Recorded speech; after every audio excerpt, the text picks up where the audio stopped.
je est un autre. Si le cuivre s'éveille clairon, il n'y a rien de sa faute. Cela m'est évident. J'assiste à l'éclosion de ma pensée. Je la regarde, je l'écoute, je lance un coup d'archet. La symphonie fait son remuement dans les profondeurs ou vient d'un bond sur la scène.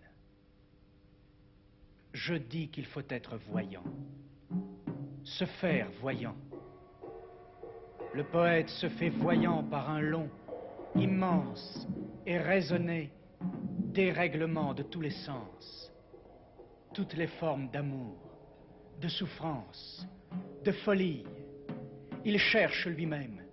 Il épuise en lui tous les poisons pour n'en garder que les quintessences.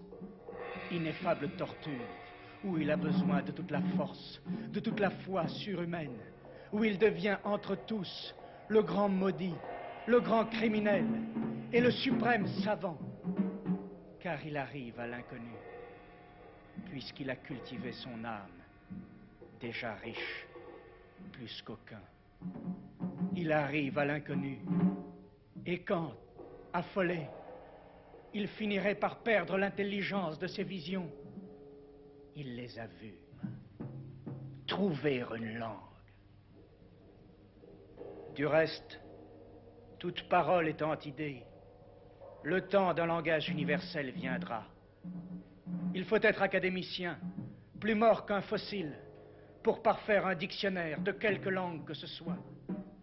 Des faibles se mettraient à penser sur la première lettre de l'alphabet, qui pourrait vite ruer dans la folie. Cette langue sera de l'âme pour l'âme, résumant tout, parfum, son, couleur, de la pensée, accrochant la pensée et tirant. Le poète définirait la quantité d'inconnus s'éveillant en son temps dans l'âme universelle. Il donnerait plus que la formule de sa pensée, que la notation de sa marche au progrès. Énormité devenant norme, absorbé par tous, il serait vraiment un multiplicateur de progrès.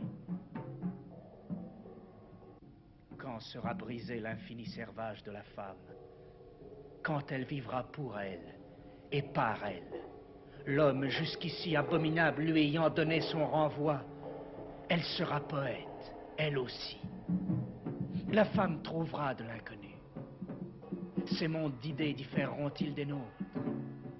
Elle trouvera des choses étranges, insondables, repoussantes, délicieuses. Nous les prendrons, nous les comprendrons.